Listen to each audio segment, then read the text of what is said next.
Como posso fazer acontecer esse estado em que não existe qualquer mancha de um eu?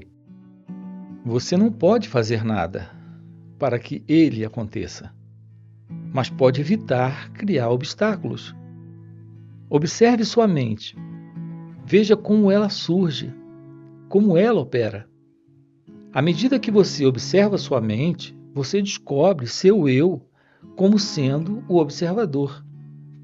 Quando você fica imóvel, apenas observando, você descobre que seu eu é a luz por trás do observador. A fonte da luz é escura, a fonte do conhecimento é desconhecida. Somente esta fonte é.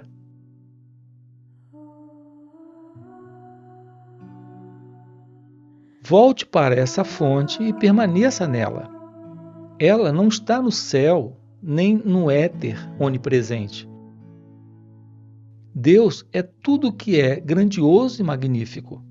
Eu sou nada, nada tenho, nada posso fazer. E, no entanto, tudo vem de mim. A fonte sou eu, a raiz, a origem sou eu. Quando a realidade explode em você, pode-se chamar isso de experiência de Deus.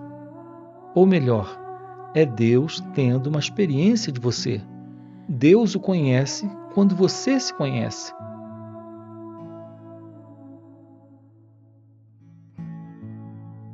A realidade não é o resultado de um processo, é uma explosão. Ela definitivamente está além da mente, mas tudo que você pode fazer é conhecer bem sua mente. Não que a mente vá ajudá-lo, mas conhecendo a mente, você pode evitar que ela o deixe incapacitado. Você tem que estar muito alerta, senão a mente o enganará. É como observar um ladrão. Não é que você espere algo dele, mas você não quer ser roubado. É a mesma coisa com a mente. Você dá muita atenção a ela, sem nada esperar dela. Tomemos outro exemplo. Nós acordamos e dormimos. Após um dia de trabalho, o sono vem. Veja, sou eu que adormeço ou é a inadvertência, característica do estado de sono, que vem até mim? Em outras palavras, estamos acordados porque estamos adormecidos.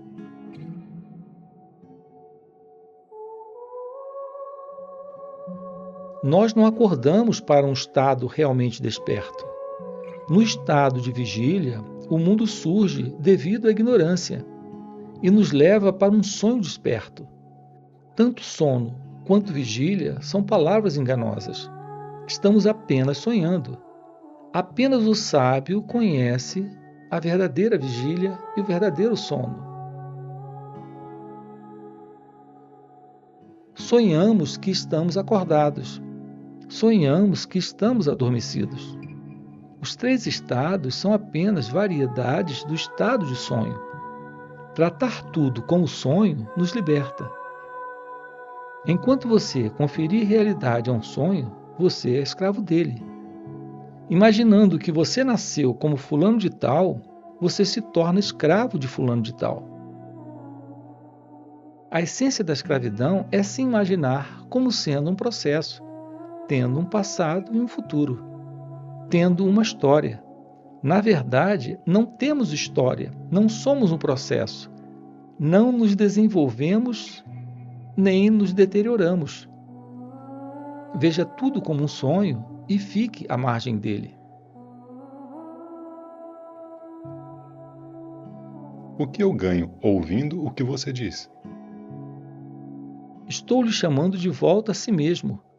Tudo o que peço é que você olhe para si, em direção a si, para dentro de si. Com que propósito? Você vive, você sente, você pensa.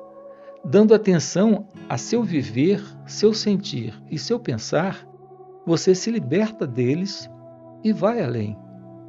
Sua personalidade se dissolve e permanece apenas a testemunha. Não pergunte como isso acontece. Apenas procure dentro de si mesmo. Qual é a diferença entre a pessoa e a testemunha? Ambas são modos de consciência. Numa, você deseja e teme. Na outra, você não é afetado pelo prazer ou pela dor. E os acontecimentos não o perturbam. Você os deixa vir e ir embora. Como podemos nos estabelecer num estado mais elevado, o estado de puro testemunhar? A consciência não brilha por si. Ela brilha graças à luz de um poder que está além dela. Tendo percebido a qualidade onírica da consciência, procure a luz na qual ela aparece, que faz com que ela seja. Há o conteúdo da consciência e também o estar consciente desse conteúdo. Eu sei e sei que sei. Exatamente. Contanto que esse segundo saber seja incondicional e intemporal. Esqueça o conhecido, mas lembre-se que você é o conhecedor. Não fique o tempo todo imerso em suas experiências. Lembre-se que você está além do experienciador, além dos nascimentos e das mortes. Quando você se lembrar disso, surgirá a qualidade do conhecimento puro, a luz da consciência incondicional. Em que ponto temos a experiência da realidade? Experiências são sempre de mudanças. Elas vêm e vão. A realidade não é um acontecimento. Ela não pode ser objeto de uma experiência. Ela não é perceptível do mesmo modo que um acontecimento é perceptível. Se você espera um acontecimento, o surgimento da realidade, você irá esperar para sempre, pois a realidade não vem nem se vai. Ela é para ser percebida, não esperada. Não é possível preparar-se para ela, nem premeditá-la. Mas o próprio anseio pela realidade e a busca da realidade já são a realidade em movimento, em funcionamento e em ação. Tudo que você pode fazer é compreender o ponto central, que a realidade não é um acontecimento, que ela não ocorre e que tudo o que acontece, tudo o que vem e vai, não é a realidade. Veja o acontecimento como apenas um acontecimento, o temporário como temporário, a experiência como mera experiência, e você terá feito todo o possível. Você então estará vulnerável à realidade. Já não estará armado contra ela como estava quando conferia a realidade aos acontecimentos e experiências. Mas assim que qualquer gosto ou aversão surgir, você terá criado um obstáculo. Você diria que a realidade se expressa em ação e não em conhecimento? Ou ela é uma espécie de sentimento? Nem ação, nem sentimento, nem pensamento expressam a realidade. Não há isso de expressão da realidade. Você está introduzindo dualidade onde ela não existe. Apenas a realidade existe. Não há nada além dela. Os três estados de vigília, sonho e sono não são eu, e eu não estou neles. Quando eu morrer, o mundo dirá: "Ó, Maharaj está morto." Mas para mim, essas palavras não têm conteúdo, nada significam. Quando termina a adoração frente à imagem do Guru, tudo acontece como se ele acordasse, se banhasse, comesse, saísse para um passeio e voltasse, abençoasse a todos e fosse dormir. Tudo é providenciado nos mínimos detalhes, e, entretanto, há um senso de irrealidade em tudo. É o que acontece comigo. Tudo acontece como tem que acontecer, e, no entanto, nada acontece. Faço o que parece ser necessário, mas, ao mesmo tempo, sei que nada é necessário, que a própria vida não passa de um faz de conta.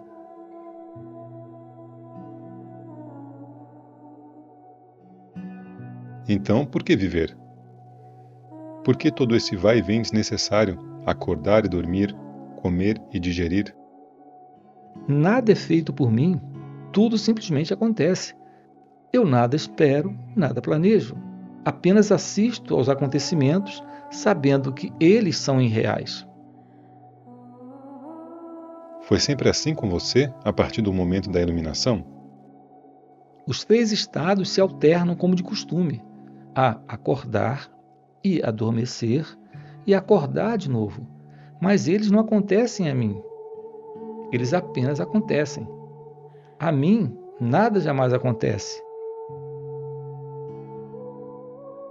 Algo imutável, imóvel, inamovível, pétreo, inexpugnável, uma massa sólida de puro ser, consciência, bem-aventurança. Nunca estou fora dela. Nada pode me tirar dela. Nenhuma tortura, nenhuma calamidade. E, no entanto, você é consciente. Sim e não. Há paz profunda, imensa, inabalável. Os acontecimentos são registrados na memória, mas não têm qualquer importância. Mal tenho consciência deles. Se o entendo corretamente, esse estado não veio por ter sido cultivado. Não houve vinda. Sempre foi assim.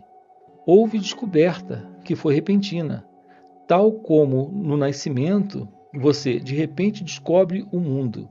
Eu, de repente, descobri meu ser real. Ele estava oculto por uma névoa que sua sadhana dissolveu? Quando o seu verdadeiro estado se tornou claro para você, ele permaneceu claro ou foi novamente obscurecido? Sua condição é permanente ou intermitente? Absolutamente constante. O que quer que eu faça, ela permanece como um rochedo, imóvel. Quando você desperta para a realidade, você permanece nela. Uma criança não volta para o útero.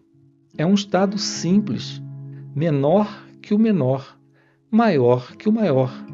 Ele é evidente por si só e, entretanto, está além das descrições. Há um caminho para se chegar a ele?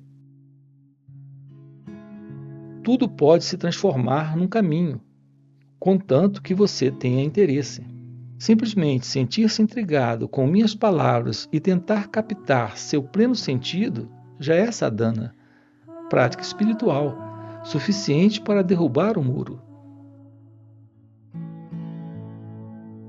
Nada me perturba.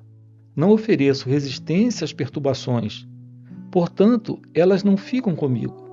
No seu lado, há tanta perturbação. No meu, não há perturbação alguma. Venha para o meu lado. Você tem tendência a se perturbar. Eu sou imune. Tudo pode acontecer. O que é necessário é interesse sincero. A dedicação séria é o bastante. Eu sou capaz? Claro que sim, você é perfeitamente capaz de vir para o meu lado. Apenas seja sincero.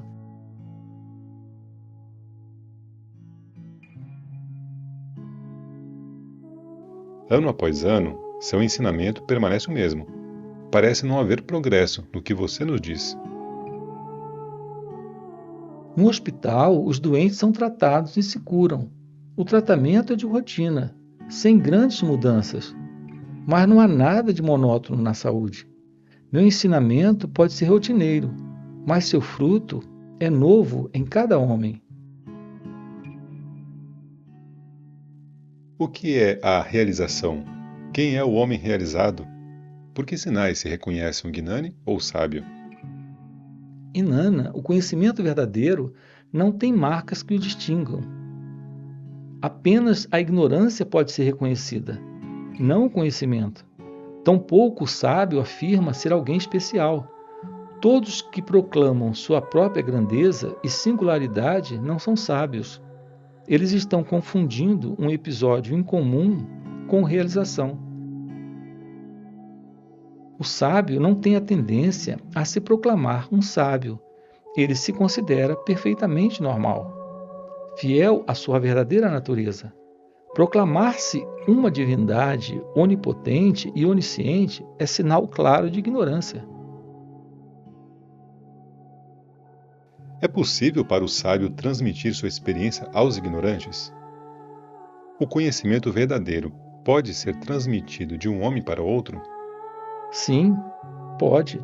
As palavras de Unani têm o poder de dissipar a ignorância e a escuridão da mente. O importante não são as palavras, mas o poder que há por trás delas.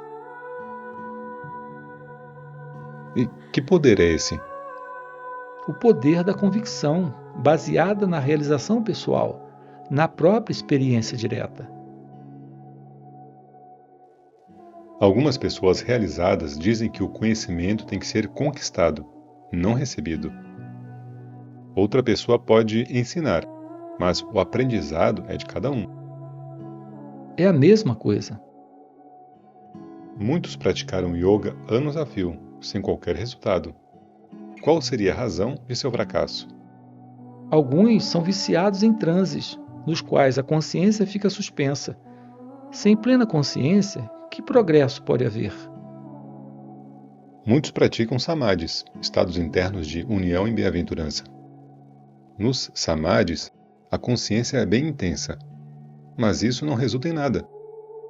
Que resultados você espera? E por que Nana, o conhecimento verdadeiro, deveria resultar de algo? Uma coisa leva a outra, mas a Inanna não é uma coisa que possa ser restringida a causas e resultados. O conhecimento verdadeiro, que está totalmente além da causalidade, é permanecer no ser. O yogi vem a saber de muitas coisas maravilhosas, mas quanto ao ser, ele permanece ignorante. O Inanni pode parecer e soar muito comum, mas o ser ele conhece bem. São muitos os que se esforçam sinceramente para alcançar o autoconhecimento, mas com poucos resultados. Por que é assim? Eles não investigaram bastante as causas do conhecimento e não conhecem suficientemente suas sensações, sentimentos e pensamentos. Essa pode ser uma das causas de seu atraso. Outra causa é o fato de que alguns desejos podem continuar vivos. Os altos e baixos da sadhana são inevitáveis. Mesmo assim, o buscador sincero persevera, apesar de tudo. O que um Gnani pode fazer por um buscador como esse? Se o buscador é sincero, a luz pode ser dada. A luz é para todos e está sempre presente, mas os buscadores são poucos e dentre esses poucos, os que estão prontos são muito raros. A maturidade de coração e de mente é indispensável. Você alcançou a iluminação através de esforço ou pela graça de seu guru? O ensinamento foi dele e a confiança foi minha. Minha confiança nele fez com que eu aceitasse suas palavras como verdade, mergulhasse nelas a fundo, as vivenciasse e foi assim que cheguei a compreender o que sou. A pessoa do guru e suas palavras fizeram com que eu confiasse nele e minha confiança fez com que suas palavras frutificassem. Mas um guru pode dar realização sem palavras, sem confiança, sem mais nem menos, sem qualquer preparação? Sim, isso é possível. Mas onde está quem receba? Veja, eu estava tão sintonizado com o meu guru e confiava nele de forma tão total, havia tão pouca resistência em mim, que tudo aconteceu fácil e rapidamente. Mas nem todos têm tanta sorte. A preguiça e a agitação muitas vezes barram o caminho, e até elas serem vistas e eliminadas, o progresso é lento. Todos que realizaram de imediato, através de um mero toque, estavam maduros para tal. Mas eles são muito poucos. A maioria precisa de tempo para amadurecer. Sadhana é amadurecimento acelerado. O que nos torna maduros? Qual é o fator de amadurecimento? A dedicação séria, é claro. Temos que ansiar intensamente. Afinal, o homem realizado é o mais dedicado dos homens. Tudo o que ele faz é com total entrega, sem limitações nem reservas. A integridade o levará até a realidade.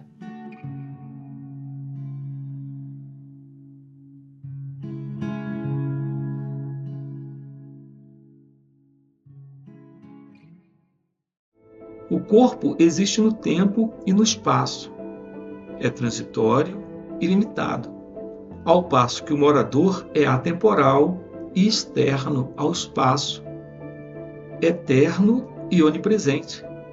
Identificar os dois é um erro lamentável e a causa de